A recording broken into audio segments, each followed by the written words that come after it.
वालेकुम स्टूडेंट्स, आज हम वेन हॉर्न की बुक को फॉलो करते हुए चैप्टर 9 की प्रॉब्लम 3 देखेंगे। The Franzini food company has a weekly pay roll 1,50,000 paid on Friday. On average its employees cash their cheque in the following manner. ठीक है, तो इसमें इसने ये डेज दिए हुए हैं, ये परसेंटेज दी हुई है जिस परसेंटेज के साथ वो डेली बेसिस पे कैश निकलवाते हैं। तो आगे नेक्स्ट पेज पे आ जाते हैं। As treasurer of the company, how would you arrange your payroll account? Are there any problem? ठीक है, तो इसमें सिंपल प्रॉब्लम है। इसमें सिर्फ हमने ये बताना है कि डेली बेसिस पे अगर जो ट्रेजरर होगा तो उसको कितनी पे रोल की अमाउंट डेली बेसिस पे अपने पास रखनी चाहिए ताकि कोई मसला ना हो और सब के जो बजट है वो पूरा होता रहे। तो इसमें जो परसेंटेज दी है बस उसको अमाउंट के साथ मल्टीप्लाई कर रहे हैं और अमाउंट से निकलती जाएंगी। देखते हैं, तो इसमें सिंपल परसेंटेज हम कैलकुलेट कर लेंगे। एनुअल जो पे रोल की अमाउंट थी वीकली वो 1,50,000 थी, तो फ्राइडे को उसको 1,50,000 का 20% अपने पास रखना चाहिए। ठीक है, तो 1,50,000 का 20% जब लेंगे तो वो 30,000 आ जाएगा। ठीक है, इसी तरह उसका फिर 40%, 1,00,000 का 40% जो 60,000 आ जाएगा। 25% ले लेंगे इसी तरह से 1,50,000 का, तो 1,50,000 का 25% 37,500 हो जाएगा, 37,500। ओके देन 1,50,000 का 10% जो है वो 15,000 हो जाएगा एंड 5% 7,500। तो इन सब को जब हम ऐड करेंगे तो वो टोटल पे रोल की अमाउंट 1,50,000 ही बनेगा। और ये अमाउंट्स हैं डेली बेसिस पे जो कि ट्रेजरर के पास मौजूद होनी चाहिए ताकि कोई प्रॉब्लम ना हो और कोई कस्टमर ऐसे ही ना जाए। तो नेक्स्ट हम प्रॉब्लम 4 पे चलते हैं। तो प्रॉब्लम 4 के लिए उसका सबसे पहले डेटा हम रीड करते हैं। अच्छा, प्रॉब्लम 4 में वो कहता है कि एक कंपनी है जिसके 41 रिटेलर्स हैं। ठीक है, मतलब ये कि उसके जो हैं पूरी कंट्री में 41 ब्रांचेज़ हैं। ठीक है, जो कि कंट्री में फैली हुई हैं और each outlet send an average of 5,000 daily to the head office. और हर जो रिटेल है 41 जो हैं वो सब की सब 5,000 डेली बेसिस पे हेड ऑफिस भेजती हैं। On average it takes 6 days before the company's South Bend bank collects the cheque. और ये एवरेज जो है वो 6 डेज़ लेता है कलेक्शन में।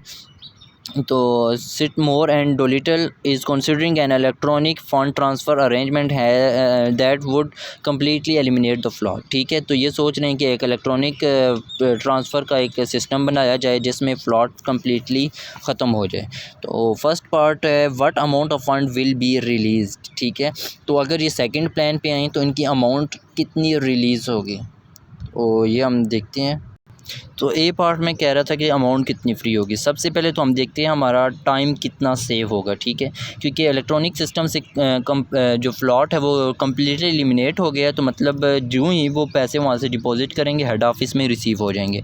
तो 6 डेज़ जो हमारे पहले इस प्रोसेस में लग रहे थे वो सारे के सारे फ्री हो रहे हैं। ठीक है, सेकंड जो है वो हम देखेंगे डेली बेस पे हमारी अमाउंट टोटल कितनी फ़्री हो रही है, क्योंकि 41 रिटेलर्स थे और हर रिटेलर जो है वो आउटलेट या रिटेलर वो 5,000 बेचता था। तो टोटल जो अमाउंट फ्री हो रही है वो होगी 41 मल्टीप्लाई 5,000, तो वो हमारे पास आ जाएगा 2,05,000 पर डे अमाउंट फ्री हो रही है। ठीक है, तो अभी हम देखते हैं कि इसकी सेविंग कितनी होगी। टोटल सेविंग के लिए जो अमाउंट फ्री होती है उसको जो अमाउंट डेज़ फ्री होते हैं उससे डायरेक्ट मल्टीप्लाई कर लेते हैं।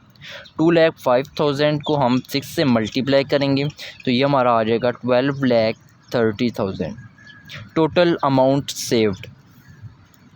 तो ये हमारा हो गया ए पार्ट। अब हम चलते हैं बी पार्ट की तरफ।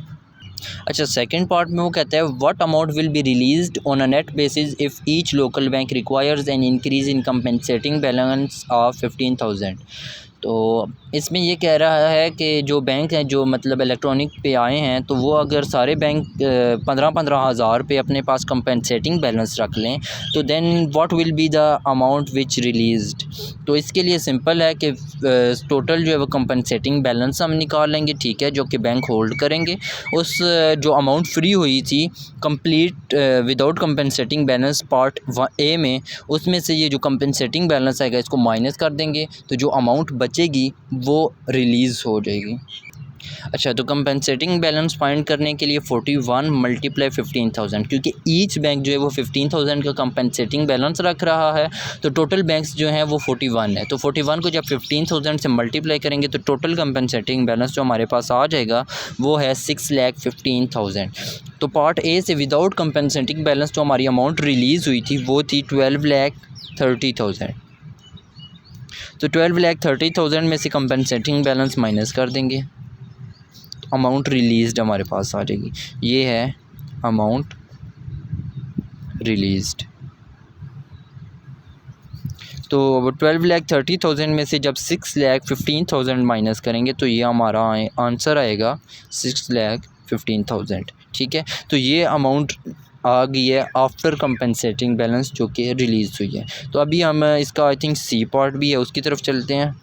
अच्छा, सी पार्ट में वो कह रहा है कि suppose that the company could earn 10% interest on the net release fund in part B.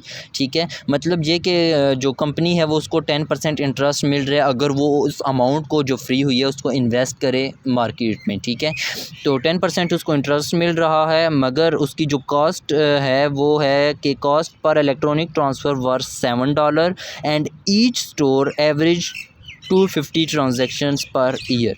मतलब ये कि उसके ऊपर जो कॉस्ट पड़ रही है वो पर इलेक्ट्रॉनिक ट्रांसफ़र पे $7 है, और ईच जो रिटेलर है 41 टोटल हैं, तो उनमें से एक जो है वो तकरीबन 250 ट्रांजैक्शंस पर ईयर करता है। तो हमने ये देखना है कि ये प्लान जो है ये प्रॉफिटेबल है या लॉस में जा रहा है। तो कैलकुलेट करते हैं। अच्छा, कंपनी हमें जो है वो 10% दे रही है और amount release from part B जो था वो 6,15,000 है। ठीक है, तो सबसे पहले हम प्रॉफिट कैलकुलेट कर लेते हैं कि इसको प्रॉफिट कितना होगा अगर ये 10% इंटरेस्ट ले तो 6,15,000 का हम 10% कैलकुलेट कर लेंगे तो ये आ जाएगा 61,500। ये प्रॉफिट उसको एनुअल बेसिस पे होगा। अब हम चेक करते हैं कि इसकी कॉस्ट कितनी है। अगर प्लान आपको अडॉप्ट करना है तो उसके लिए लाजिम है कि आपका जो प्रॉफिट है वो कॉस्ट से ज़्यादा होना चाहिए, तभी कंपनी न्यू प्लान की तरफ जाती है। तो कॉस्ट हम फाइंड करते हैं। तो उसने कहा था कि पर इलेक्ट्रॉनिक जो उसकी कॉस्ट है वो है $7, वो $7 थी।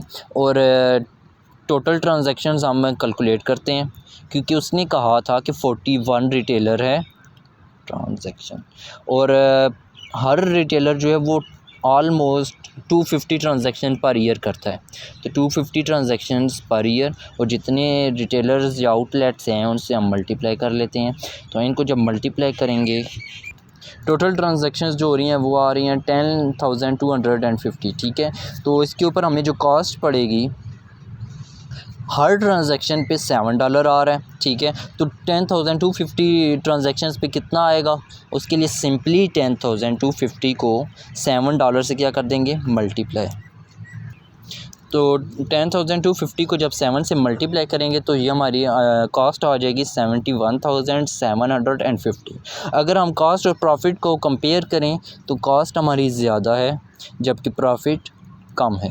तो ऑब्वियसली कंपनी इस प्लान की तरफ नहीं जाएगी, क्योंकि कंपनी का एम ये होता है कि प्रॉफिट को इंक्रीज़ किया जाए। तो ये जो है एक लॉस वाली प्लान है, तो कंपनी इसकी तरफ नहीं जाएगी। तो हमारी प्रॉब्लम नंबर 4 आज यहाँ पे ख़त्म होती है। उम्मीद है कि आपको समझ आ गई होगी, और हमारी वीडियो को लाइक करना, चैनल को सब्सक्राइब करना मत भूलिएगा, साथ में बेल आइकन को भी ज़रूर प्रेस कर लीजिएगा। अल्लाह हाफ़िज़।